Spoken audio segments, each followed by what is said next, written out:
And one of the great things about the human species is that we have this remarkable organ, the brain. La tête dans le cerveau. Biologie, cervelle, synapses, neurosciences, physique. The human brain really is the most unique gift of our species. Avec Christophe Rodeau. La relation que les parents entretiennent avec la lecture et les mathématiques pourrait ne pas être sans conséquences sur les compétences de leurs enfants. La tête dans le cerveau.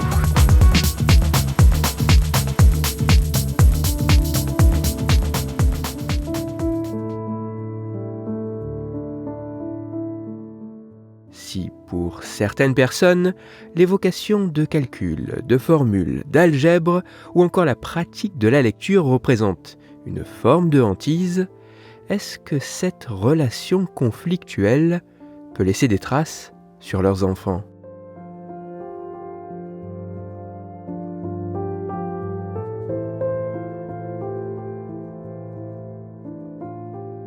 C'est pour tenter d'identifier le potentiel lien qui pourrait exister entre la relation que les parents entretiennent avec la lecture et les mathématiques et les compétences tout particulièrement en mathématiques de leurs enfants que des chercheuses et chercheurs états-uniens de l'Université du Missouri ont mené une étude dont les résultats ont été publiés en avril 2026. Pour leurs travaux, les scientifiques ont suivi 130 enfants avant leur entrée à l'école, âgés en moyenne d'un peu moins de 4 ans, sur une période de 2 ans, afin d'effectuer différentes mesures, tant sur eux que sur leurs parents. D'un côté, les mesures effectuées sur les enfants avaient pour objectif de quantifier les aptitudes et connaissances mathématiques simples, comme leur capacité de comptage, en leur demandant de partir du chiffre 1 et de compter aussi haut que possible, d'énumération, en leur demandant de compter 1 à 1 une suite d'autocollants en touchant chacun d'eux, et de reconnaissance des nombres en leur montrant des chiffres de manière aléatoire qu'ils devaient nommer.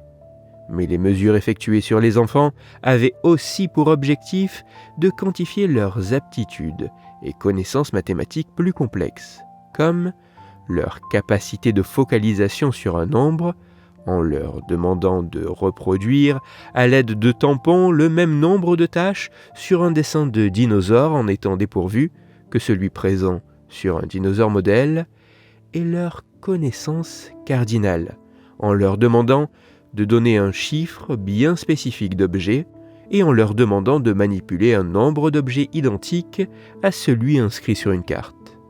Des aptitudes et connaissances mathématiques simples et complexes qui sont non négligeables, puisqu'elles sont un des éléments prédictifs des performances en mathématiques plus tard dans la vie. Performances en mathématiques plus tard dans la vie qui influencent les perspectives d'études et les perspectives professionnelles.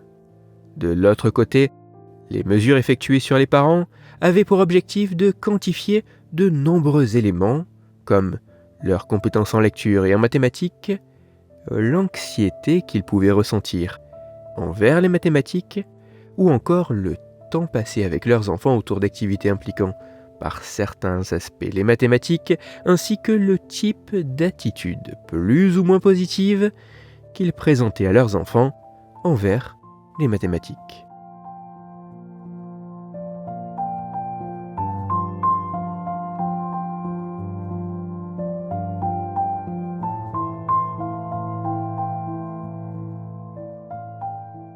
À tant d'activités parents-enfants autour des mathématiques, comparables, et en type d'attitude envers les mathématiques similaires, les résultats de cette étude font apparaître plusieurs corrélations.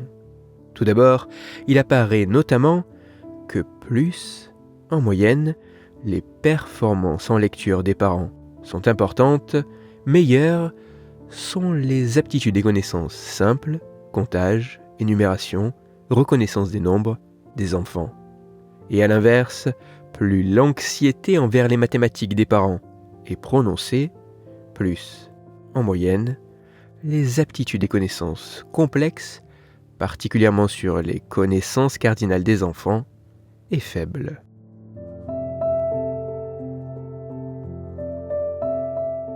Même si ces résultats demandent à être confirmés par d'autres études sur des participants en plus grand nombre et au profil plus divers, et même si les mécanismes cérébraux causaux précis derrière ces seules corrélations demandent à être clairement mis en évidence, il apparaît, sans pour autant imaginer une forme de prédisposition à la naissance, et alors même qu'ils passent tout autant de temps avec leurs enfants autour d'activités impliquant les mathématiques sous quelque forme que ce soit, et qu'ils ne présentent pas d'attitude plus négative envers les mathématiques que la relation plus ou moins conflictuelle que les parents entretiennent avec la lecture et les mathématiques puisse ne pas être sans conséquence sur les compétences dans ces mêmes mathématiques que présentent leurs enfants avant même d'entrer à l'école.